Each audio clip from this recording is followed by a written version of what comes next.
Welcome to Revitalize and Replant with Mark Clifton, where we equip pastors to take their churches from declining to thriving by pointing them to a new future and a new hope. Join us weekly for encouragement and practical advice in your pastoring journey. It is Revitalize and Replant with Mark Clifton. Surprise, surprise. We're back again with another scintillating conversation. Oh, it'll be good. About some things that are important to you in your ministry. I'm Dan Hurst. There's Mark Clifton right there. Mark Hallock over here. What's up, guys? Yeah. And today we're talking about something we all have stories about. I know, everybody does. Everyone has a story. I don't know that anybody has the story my dad has. My dad had the story where he was pastoring a little church down in the Boot Heel of Missouri. And back in those churches, those old churches, the baptistery was the platform. Yeah, you know, there was a lid there, There's a right? lid there. Yeah. Huh. And the lid was open, and he stepped back into the baptistry. Really? Are you serious? Yeah, and he said that the only thing he could think of to do was to stand up and say, "Ladies and gentlemen, we're dismissed." Game over. But 2 weeks later, he had a funeral. And he was there at the graveside for the graveside service and everything. One of the deacons came up and he just held on to the pastor, just don't step back. Don't step in there. Oh, man. So we're talking about baptism today with Mark Hallock. Oh, hey, guys. Hey, we are at the Spurgeon Library.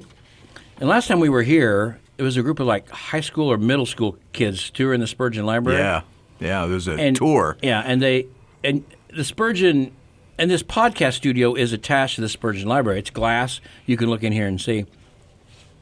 So some of those kids were looking at the paintings of Spurgeon on the wall, and then looking at me in here in the studio. And I think We've more than captured the real I life think more than a Spurgeon. few of them thought. Well, they were mouthing the words. They're like, Spurgeon, he's in there right now. See, he's doing that. Doing a podcast. I'm what Spurgeon would look like if he lived 10 more years. That's what it is. You want to know what Spurgeon would look like till he was 64.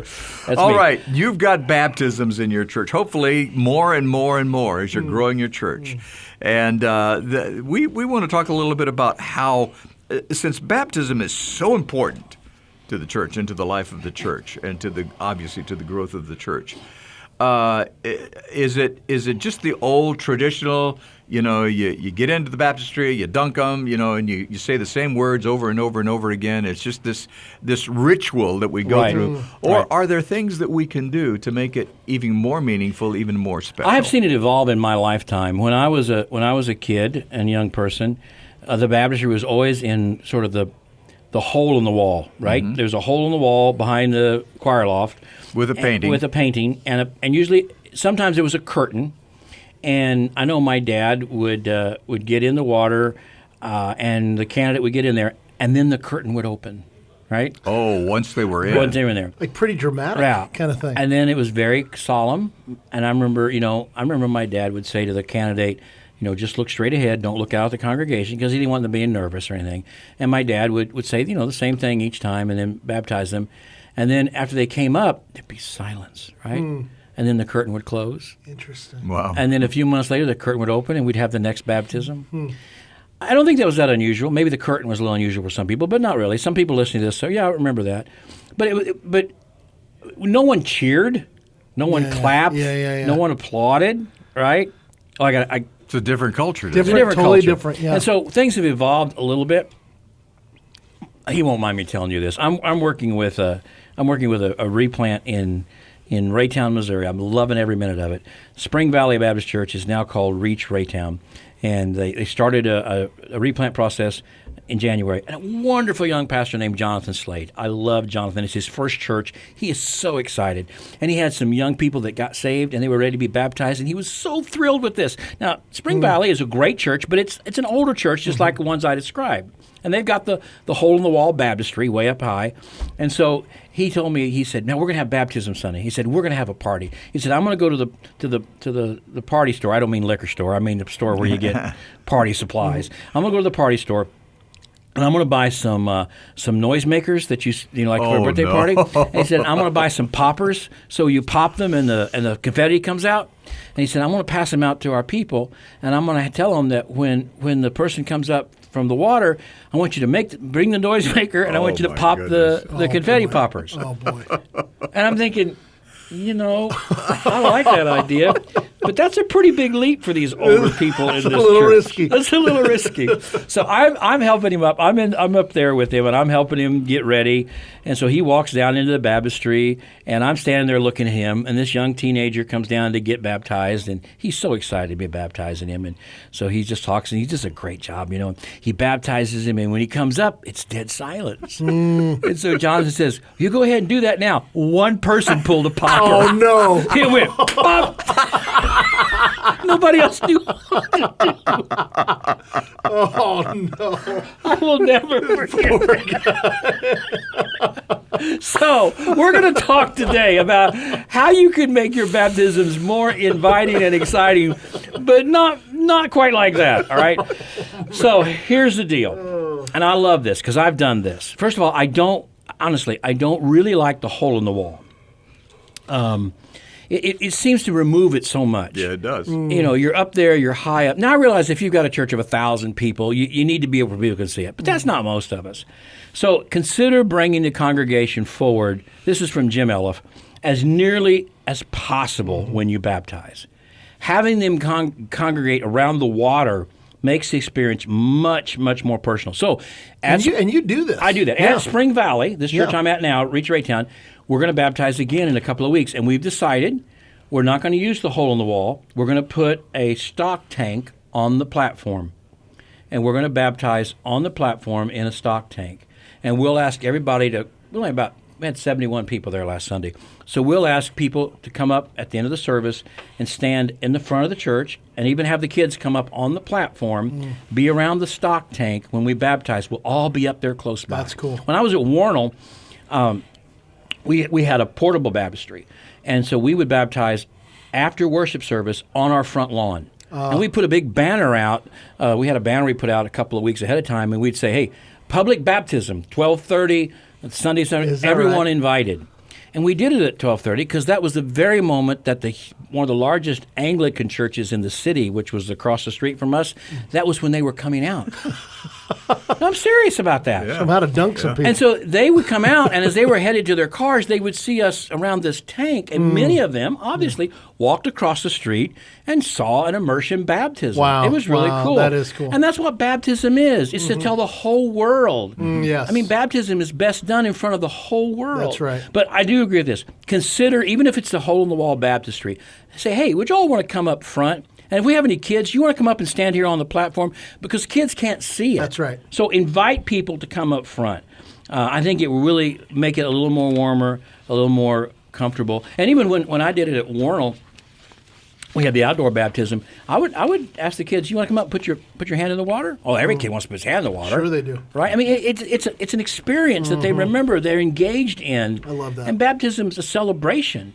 Yeah. That one person who pulled that popper, that was a celebration. Giving it all they had. That one popper. God bless them. All right, so make it more informal, bring people up close, and always, by the way, something I forget to do sometimes, if there are family members of that person there, acknowledge them. Yeah. Hey, we're glad to have your mom and dad here, your grandparents, your aunts and uncles, your friends. We'll talk about that in a minute. Because secondly, Mark, what's he say secondly we should probably do? Yeah, well, he talks about printing nice invitations for the baptism with the name of the one to be immersed. Yeah. The one who's being baptized. Yeah, and let that person send them to their friends and relatives and That's a coworkers. great idea. And say, would you like to come? I would like to have you come to my baptismal service. Well, and the thing is, and especially in a day that's more and more unchurched, Yes. depending on where you are. Yeah. I think a lot of people, you'd be surprised, a lot of unchurched people would be like, that's kind of cool. Yeah, I'd like to come. If you're going to be baptized, I'll come to that baptismal service. Yeah. Especially, I like what Eliff says here.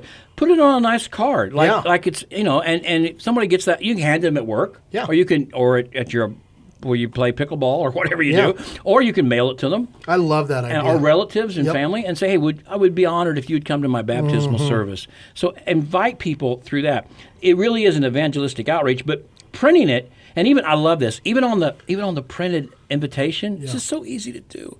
On the back of it, just an explanation of what baptism is. Yeah. An explanation that a baptism doesn't save us, but it's a result of our faith in Christ, and it's a picture of death, burial, and resurrection. Put that on the card. I love that. Yeah. And then if they don't even come, Yes. that's your public testimony to them. Yep. And it's also the gospel on the back. Yes.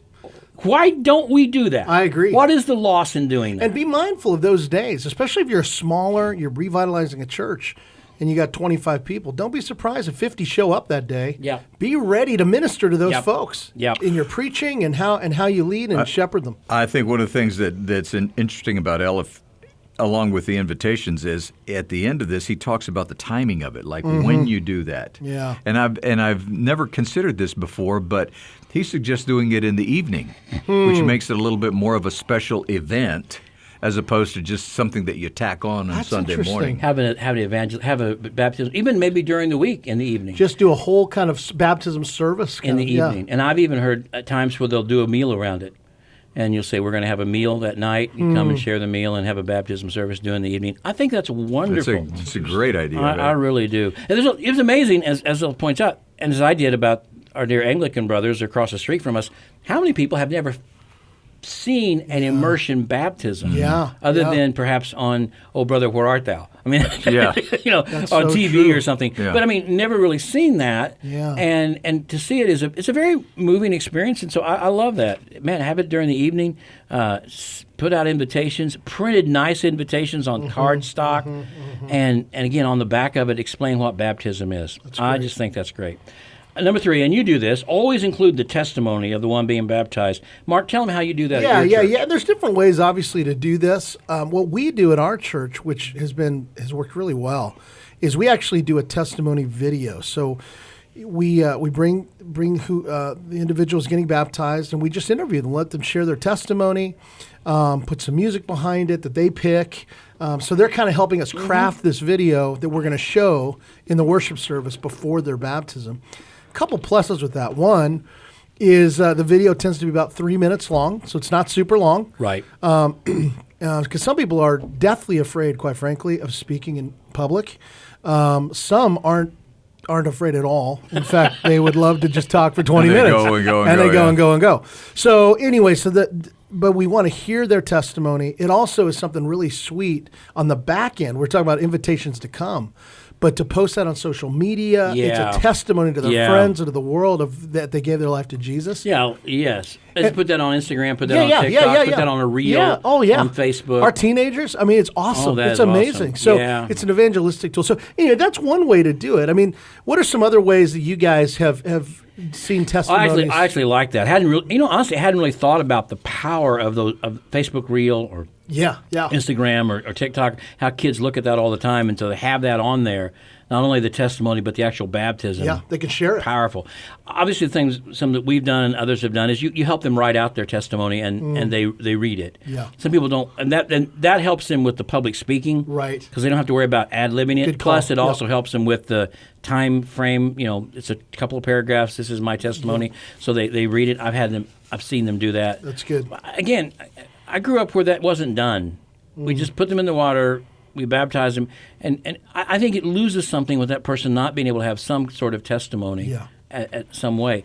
If nothing else, I think the pastor could at least describe something about this person's conversion. Look, this is Mary. Mary, we're grateful you're here, and Mary, you came to know Christ, yes, and how did you, through your small group, isn't that right, Mary? Yes, and weren't they here, or your mother shared your gospel with you, or you heard it, whatever. Explain how she came to know That's Christ, even if she's not doing it there with her. But I think it's better for her to give the testimony. No, I agree. Well, and I think this is tied to, and I know not everybody listening is a Baptist, but as Baptists, we believe in believers' baptism. That's a little harder for a baby to give their testimony. Right? And so what's going on there? I don't really know. But I think hearing the story of, boy, I was a sinner, and I recognized that I repented of my sin, and Jesus Christ has saved me, and today I want to be baptized. I mean, that is powerful. I was in a really large church one time, and they were having baptism service, and the pastors, and they were very much into small groups. It was really, really cultural who this church was. And so the candidate would get in the big pool there on the stage, and the pastor would say, "Now this is Gary, and Gary, you're part of Stephen's Thursday night group, right?" And they would because he was getting baptized, they sat together close to the front. So he'd have Stephen, so his group would stand up. This is your small group, and they would cheer and holler. That's so cool. Yeah. It's like, wow, that is so cool. Yeah. Because it's kind of like a church within a church, right? Yep. This is your group. This is your small group. Hey, Stephen's small group's These here. are your Y'all people. stand up. Yeah. I love that. That's really a church cool. of 3,000 or 4,000 people, but here's my group, my small. And what it made you realize was, dude, I need to be in a small That's group. exactly. I need so find ways to do baptisms like that. I love and that. I think that's really important. But I think testimonies are important. Yep. Some way to make an evangelistic tool. I love that. I really do. Well, and I would say this. I do think it's important. Couple things when we talk about casting vision for your church, especially in a replant, revive. You try to grow this thing. Help them to see. This is a missional opportunity. Yeah. This is why we exist. Yeah. Is to see the lost saved and to see baptisms here.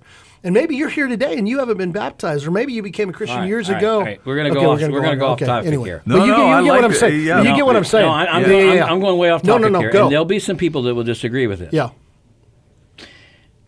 Lenexa Baptist Church, the church that I'm affiliated with through a lot of different ways, they do spontaneous baptisms. Lenexa. Yeah. Yeah. First time I saw it, it was a Saturday night service. Jill and I are there, and the pastor, Chad McDonald, great pastor, preaches a great sermon, and then he just says, our baptistry's full. We have lots of towels. We have lots of clothes. We have people up there ready to help you change. You've been putting this off. You know you need to be baptized. We have people that will pray with you and talk with you before you go in the water. And I'm thinking, wow, that's risky. What if nobody comes, right? Yeah. A whole family came. Wow. And then another family came. And then some more people came. I've never seen anything like this. I was just amazed. These people didn't come prepared to be baptized. They just realized at that moment, we need to do this. We need to follow Jesus. They will be the first to tell you that doesn't mean they're members of the church right now. They're still going to be worked with and talked. They're prayed with before they go in. They're talked with before they go into water. I realize there's some people that are going to push back on that, but I saw it and I saw how powerful it was, and I think it's something to at least give some thought to. Again, you don't just run them up there. I mean, they were talked with and prayed with and asked some questions before they were baptized. But these are people who I think knew I've been putting this off. Yeah. I know you're having baptism in 3 weeks, but I don't know. That doesn't let you do the invitation. Yeah. Invite your friends. Right. I don't think it's one way or the other. Yeah. No, totally. But I would be interested in knowing some people's examples of spontaneous. It was the first time I'd ever experienced it. Well, and here's the thing. I appreciate you sharing this because I would typically, obviously, I'd be in the camp of I'm not a fan of spontaneous baptisms because of, I would say, well, I want to make sure that they're saved. I want to make sure, I want to talk with them, hear their testimony. I want to be a good shepherd. I don't want to just dunk people. At the same time, I think folks in my camp can sometimes go too far with that. That's what I mean. To the point of, and here's the truth. We're preaching through Acts right now. And I'm sitting here the last 2 weeks. I'm preaching in Acts 2. The day of Pentecost, and 3,000 are baptized. And I'm going, boy, sure sounds like spontaneous baptism. And you could say, and there's other parts. Obviously, we could look at other examples in the New Testament. And anyway, I've just kind of been wrestling going, man, Lord, I want to make sure. I don't want to make false converts, and I sure don't want to baptize somebody who's not ready to be baptized. At the same time, I want to be sensitive to your spirit and what you're leading in people's lives and not create stumble. So anyway, that's kind of, you live in that tension a little Acts bit. 8:36. As they went on their way, they came to a certain water, and the eunuch said, see, here's water. What doth hindereth me to be baptized? I mean, that's right. I know. I mean, what's going on there? Yeah. Seems here's water. What hinders you from being baptized? I look, that's a whole other topic for another day. I'm just telling you, I saw it. Yeah. They've done it a few times since then. I think they do it exceedingly well. I would say if you want to know more about that, contact Lenexa Baptist. Let them tell you how they do that. Well, what I love about what you're saying is, and I'll just name for listeners, I think there are churches that don't do it well. There are churches where it's manipulative and it's like, whatever. But we got to be careful not to throw every church in that camp. Yeah. And this is an example of one. Yeah. And again, what I saw were people who'd been coming to church, who knew they needed to be baptized. Right. I think a lot of these people I'm assuming, but I could it seemed to me that they were like, okay, we need to, and I guess I don't know, man. It was so exciting for me to be in a church where like And the Holy Spirit just moved these people to get saved, to get baptized right here. Yeah. That's pretty cool. I get it. But there's a flip side, too. And I hearken back to the mission field, where we would let people know that we're going to have a baptismal service in maybe 2 months. Yeah. Or 3 months away.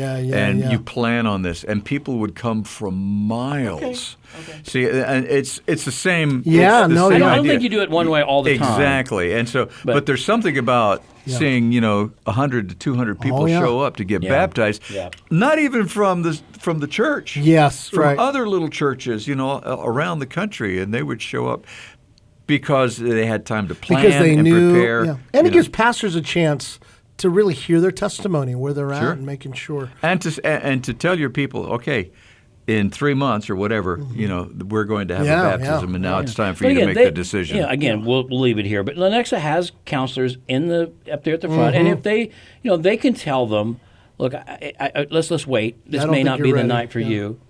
But man, if they say, yeah, I'm ready to trust Jesus, He's my Savior, what's to prevent them? Yeah. I think sometimes we do. Yeah. I think we do. Okay, so that's just an extra. Here's the other one. How about this? How about if the mother, he said, this is, again, back to Eliff. What if the father wishes to be in the baptismal pool with his son or daughter? Or having the father baptize their own children? Again, growing up in the 1960s, that never happened. It wasn't a thing. No, it wasn't even a thing. Yeah. I mean, my dad did the baptisms no matter what, right? You had to be ordained. You had to be ordained. Yeah. Because ordination's in the Bible. Yeah. Wait a minute. It's not in the Bible. But anyway. It is in my Bible. It is in your Bible.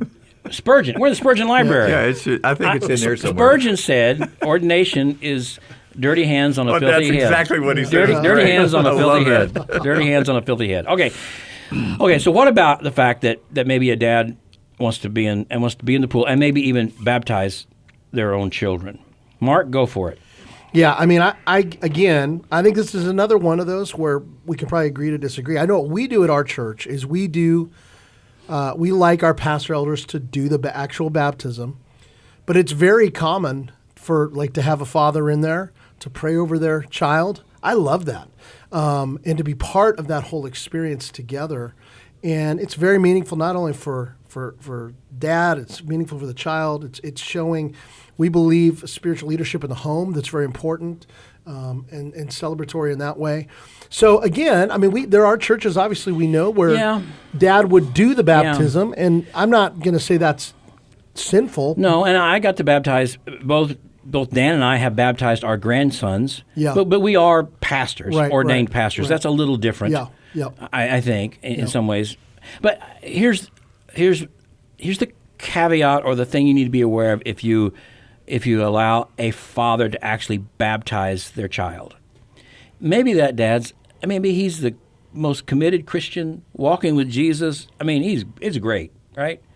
What happens the next time a child wants to be baptized and the dad would like to do it, but he's one of those guys who comes every 3 or 4 months. Exactly. His life is not what it ought to be. Yeah.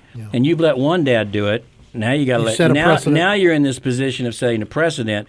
Whereas I think if you just say, sure, that dad could get in the baptismal waters. I have no problem with that. Yeah. But he's not doing the baptizing. Yeah. So in my opinion, I would prefer to let a pastor do it and have the dad do it just because of what I said. Yeah. You may have a dad who say, well, Bill got to baptize his kid. I'd like to baptize mine. Yeah, I agree. Like, well, you're not really I'm not sure. I got some issues with that. Yeah. And then you get in that then you take something that's supposed to be celebratory and it becomes divisive. Yes. So I would be cautious about that. Yeah, that's really good. So I prefer to let now, whether the parent is in the baptism or the husband. Yeah. Let's say I've had that. The husband wants to baptize his wife, right? I kind of get that. Yeah. But again, it'd be a bit of the same thing. Yeah. I think it's important if they're not in the baptismal pool. And by the way, if you do kind of what we're doing now, which is more of the smaller pool on the stage, there's not room. There's not room anyway. For 3 people. So that's kind of. But I think it's important to have the family members stand up to recognize them. Maybe have them, this is your grandparents, your parents, your friends. I think, and I forget to do that sometimes. I know, I do too. I like that a lot. There's so much going on. Yeah. That I forget to do that sometimes. Sometimes when I was at Warnell, we'd have several people getting baptized. I just, my mind, I'm so ADD. It's not a joke. It's true, and it's a struggle with me. It always has been. And so I would have the young lady and the young man who help us with our baptism process. I say, I want you to take a piece of masking tape and put it on this person's shoulder and write their first and last name. Yeah. Because I get up there. I know you forget. And you don't want to mess up their name when you're baptizing them. No. You know? Oh, but then I man. feel bad because it's like, and I say, if you can, don't let them see that. Because I don't want the pastor doesn't know my name. It's not that. I'm just an idiot. I've got a question for you. What? We're out of time. Oh. Do we want to continue this? Now, let's wrap it up. Let's do this real quick. Okay, number 2, if your church is small, man, you can baptize, especially in some location other than your baptistry. Mm-hmm. I did this when I was pastoring a church in Topeka. There was a Ramada Inn that had an indoor pool, and long story short, I won't get into it, but I was able to get some permission from a busboy who worked there. That's who I asked. He said, "I don't care. You do what you want to," and that's true. And so after church, we weren't a big church. We all went over to the Ramada Inn there, and there was a pool in the middle. And while people were eating their brunch, no way. Yeah, way. Wow, I got in the that's cool. pool, baptized, and then got out real quick. I wouldn't recommend you do that, but I do think it's fun. At Linwood, the little church I'm at now, we've had some people want to get baptized in their pond at their farm. So we'll have a baptism service out there at the pond. I agree with Eliff. I think it's exciting to maybe move it outside the church building to a more public place. I think that's great. I think that's wonderful to do that for sure. And then I like this: baptize as often as possible. Mm-hmm. I know sometimes you kind of want to save it up and do 7 or 8 at once, and baptize every somebody's ready to get. You need if you can have, and then so baptize as often as possible. And lastly, if you haven't been baptized in months or years, clean out that baptistry. Get all the junk out of there, fill it full of water, and once in a while, after the service, go stand in that baptistry with the water in it, put your hands in there, lift them up, and say, "Look, we haven't seen anybody in this baptistry for months. Will you pray with me right now that God will add to his church and we will see this baptistry used?" If you just do that, if nothing else. That's powerful. All right, we'll put this to the show notes, and glad that you were with us today. Take us home, Dan Hurst. There we go. I need a little piano here that You I can do. just. Hey, you know what? I think we do have some. Don't Do we we have some sound sounders? effects here? Yeah, I don't know. We have some Do we sound have some effects. sounders? We are at the Spurgeon Library. Yeah, let's see. Let's see. What do we got? Oh, clapping. Oh, that's good. Okay. Hey, how about crowd. birds chirping? That's it. Oh, Now that's there you go. That'll take us home. Thanks for joining us today on Revitalize and Replant.